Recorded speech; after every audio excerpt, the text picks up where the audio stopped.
നമസ്കാരം, ഇൻസൈഡിലേക്ക് സ്വാഗതം.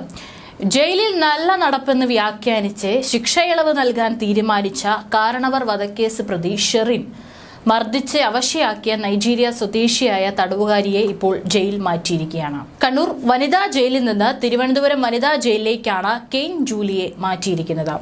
ജൂലിയെ മർദ്ദിച്ചതിന് ഷെറിൻ ഒന്നാം പ്രതിയാക്കി ടൗൺ പോലീസ് ഇന്നലെ കേസെടുത്തിരുന്നു. കണ്ണൂർ വനിതാ ജയിലിലെ തടവുകാരിയുടെ പരാതിയിലാണ് പോലീസ് കേസെടുത്തിരിക്കുന്നത്. നല്ല നടപ്പിന്റെ പേരിൽ ഷെറിൻ ഇളവ് നൽകാൻ കഴിഞ്ഞ മാസം മന്ത്രിസഭ തീരുമാനിച്ചത് വിവാദമായിരുന്നു. ഷെറിന്റെ മോചനത്തിൽ ഗവർണർക്ക് ശുപാർശ ചെയ്തിരിക്കുകയാണ്. ജയിൽ ഉപദേശക സമിതിയിൽ നിന്നും നല്ല കുട്ടി ഇമേജ് ലഭിച്ചതിന് പിന്നാലെയാണ് ഷെറിൻ തനി സ്വഭാവം പുറത്തെടുത്തത്. കണ്ണൂർ വനിതാ ജയിലിൽ ഈ മാസം 24-ന് നടന്ന അടിപിടിയിലാണ് കേസെടുത്തിരിക്കുന്നത്. കുടിവെള്ളം എടുക്കാൻ പോയ തടവുകാരിയെ ഷെറിനും മറ്റൊരു തടവുകാരിയും മർദ്ദിച്ചെന്നാണ് കേസ്. വനിതാ ജയിലിലെ F1/24 തടവുകാരി കാനെ സിംപോ ജൂലിനെയാണ് 24-ന് രാവിലെ 7:45-ന് ഷെറിനും മറ്റൊരു തടവുകാരിയായ ഷബ്നയും ചേർന്ന് മർദ്ദിച്ചിരിക്കുന്നത്. സംഭവത്തിൽ തടവുകാരിക്ക് പരിക്കേറ്റിട്ടുണ്ട്. മർദ്ദനമേറ്റ തടവുകാരി വനിതാ ജയിലിൽ സൂപ്രണ്ടിന് നൽകിയ പരാതി സൂപ്രണ്ട് ടൗൺ പോലീസിന് കൈമാറുകയായിരുന്നു. ശിക്ഷയിളവ് നൽകാൻ തീരുമാനമെടുത്തതിന് പിന്നാലെ ഷെറിനെതിരെ കേസെടുത്തിരിക്കുന്നത്. മനസാന്തരം വന്നെന്നും നല്ല നടപ്പെന്നും വിലയിരുത്തിയായിരുന്നു ജയിൽ ഉപദേശക സമിതിയുടെ തീരുമാനം വന്നത്. എന്നാൽ ഇതിനെതിരെ വ്യാപകമായി പ്രതിഷേധമുയർന്നിരുന്നു. ജയിൽ ഉപദേശക സമിതിയുടെ തീരുമാനം തെറ്റാണെന്ന് തെളിയിക്കുന്നതാണ് ഇപ്പോൾ പുറത്തുവന്ന സംഭവം.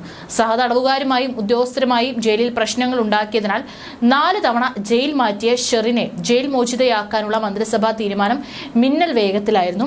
25 വർഷത്തിലധികമായി തടവിലുള്ളവരെ വിട്ടയക്കണമെന്ന ജയിൽ ഉപദേശക സമിതികളുടെ ശുപാർശകളിൽ തീരുമാനം നീളുമ്പോഴാണ് 14 വർഷം പൂർത്തിയാക്കിയെന്ന കാരണം പറഞ്ഞ് ഷെറിനെ മോചിപ്പിക്കാനുള്ള തീരുമാനമുണ്ടായത്. ഷെറിനെ മോചിപ്പിക്കാൻ ഇടപെട്ടത് മന്ത്രി KB ഗണേഷ് കുമാറിന്റെ ഓഫീസാണെന്ന് കോൺഗ്രസ് നേതാവ് ജ്യോതികുമാർ നേരത്തെ ആരോപണം ഉന്നയിച്ചിരുന്നു.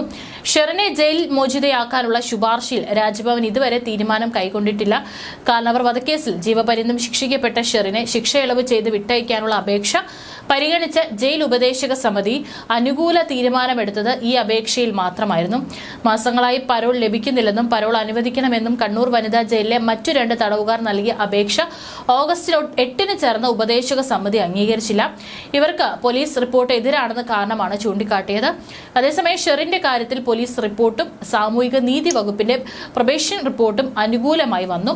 ജയിലിൽ നല്ല നടപ്പുകാരി എന്ന് ജയിൽ സൂപ്രണ്ടും റിപ്പോർട്ട് നൽകി. നല്ല നടപ്പുകാരി എന്ന് ഇപ്പോൾ ജയിൽ വകുപ്പ് അംഗീകരിക്കുന്ന ഷെറിനെ മുൻപ് 2 ജയിലുകളിൽ നിന്ന് മാറ്റിയത് ജീവനക്കാരുടെയും സഹതടവുകാരുടെയും പരാതിയെ തുടർന്നാണ്. പൂജപ്പുര സെൻട്രൽ ജയിലിൽ കഴിയവെ പരാതിയെ തുടർന്ന് ആദ്യം വിയ്യൂരിലേക്കാണ് മാറ്റിയത്. ഇവിടെ ജോലി ചെയ്യാൻ മടി കാണിച്ചതിന് ജയിൽ ജീവനക്കാരുമായി പ്രശ്നങ്ങളുണ്ടായി. ഇതേ തുടർന്നാണ് കണ്ണൂർ വനിതാ ജയിലിൽ എത്തിച്ചത്. പ്രതികൾ ശിക്ഷിക്കപ്പെട്ടാൽ റിമാൻഡ് കാലാവധിയും ശിക്ഷാ കാലാവധിയും കണക്കാക്കും. അതനുസരിച്ച് 2009 നവംബറിൽ റിമാൻഡിലായ ഷെറിൻ 2023 നവംബറിൽ 14 വർഷം തികച്ചു. പിന്നീട് ആദ്യം ചേർന്ന ജയിൽ ഉപദേശക സമിതിയിലാണ് ഷെറിന്റെ അപേക്ഷ പരിഗണിച്ചത്. 14 വർഷം ജയിലിൽ കഴിഞ്ഞ് ജീവപര്യന്തം തടവുകാരുടെ എല്ലാ മോചനാപേക്ഷ ജയിൽ ഉപദേശക സമിതിക്ക് മുൻപിൽ വരാറുണ്ടെങ്കിലും ആദ്യ അപേക്ഷ അംഗീകരിക്കുന്ന കീഴ്വഴക്കമില്ല. 6 മാസത്തിന് ശേഷം ചേരുന്ന അടുത്ത യോഗത്തിലേക്ക് മാറ്റുകയാണ് ചെയ്യാറുള്ളത്. എന്നാൽ ഷെറിന്റെ കാര്യത്തിൽ ആദ്യ യോഗം തന്നെ അംഗീകാരം നൽകി. ജയിലിലെ നല്ല നടപ്പുകൊണ്ടാണ് ശിക്ഷ ഇളവിന് പരിഗണിച്ചതെന്ന് കണ്ണൂർ വനിതാ ജയിൽ ഉപദേശക സമിതി അംഗം MV സരള ഉപദേശക സമിതി നല്ല രീതിയിൽ പരിശോധന നടത്തിയാണ് റിപ്പോർട്ട് നൽകിയത്.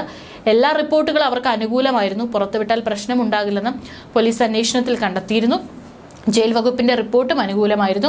പ്രത്യേകിച്ച് ഒരു മുൻഗണനയും ഉപദേശക സമിതി നൽകിയിട്ടില്ല. ഷെറിൻ മനസാന്തരപ്പെട്ടു. ഇപ്പോൾ കുറ്റവാസനയില്ല. സ്വഭാവത്തിൽ ഒരുപാട് മാറ്റം വന്നു. ജയിലിലെ പ്രവർത്തനത്തെക്കുറിച്ച് നല്ല അഭിപ്രായം മാത്രമാണുള്ളത്. എല്ലാ കാലത്തും ഒരാളെ കുറ്റവാളിയായി കാണുന്നത് ശരിയല്ലെന്നും സരള പറഞ്ഞിരുന്നു. സരളയ്ക്ക് പുറമെ CPI നേതാക്കളായ KK ലത്തിക, KS അലീക്ക എന്നിവരും സമിതിയിലുണ്ട്. 2009 നവംബർ 7-നാണ് ഷെറിന്റെ ഭർത്തൃപിതാവ് ചെറിയനാട് തുരുത്തിന്മേൽ കാർണവേഴ്സ് വില്ലയിൽ ഭാസ്കര കാർണവർ കൊല്ലപ്പെട്ടത്. ചെറിയനാട് ഭാസ്കര കാർണവർ വധക്കേസിൽ പ്രതിയായ മരുമകൾ ഷെറിനെ വിട്ടയക്കാനുള്ള മന്ത്രിസഭാ തീരുമാനത്തിൽ ബന്ധുക്കൾ കൂടി ആലോചിച്ച് നിയമ നടപടി സ്വീകരിക്കുമെന്ന് കാർണവരുടെ ബന്ധുവും കേസിലെ 1-ാം സാക്ഷിയുമായ അനിൽകുമാർ ഓണംപള്ളി പറഞ്ഞു. ഷെറിന് മാത്രം ശിക്ഷയിളവ് ലഭിച്ചതിന് പിന്നിൽ ഉന്നതരുടെ സ്വാധീനമുണ്ടെന്ന് കരുതണമെന്നും അദ്ദേഹം പറഞ്ഞു. അതേസമയം ഷെറിന് മുൻ ജയിൽ DIG പ്രദീപുമായി അടുത്ത ബന്ധമെന്ന് സഹതടവുകാരുടെ വെളിപ്പെടുത്തലും പുറത്തു വന്നിട്ടുണ്ടായിരുന്നു. മറ്റൊരു തടവുകാർക്കും ഇല്ലാത്ത സ്വാതന്ത്ര്യം ഷെറിന് ജയിലിൽ ലഭിച്ചിരുന്നു. മന്ത്രി ഗണേഷ് കുമാറുമായും അടുത്ത ബന്ധമെന്ന് ഷെറിൻ പറഞ്ഞിരുന്നുവെന്നും സഹതടവുകാരി സുനിത വെളിപ്പെടുത്തിയതും വലിയ കോളിളക്കം സൃഷ്ടിച്ചിട്ടുണ്ടായിരുന്നു.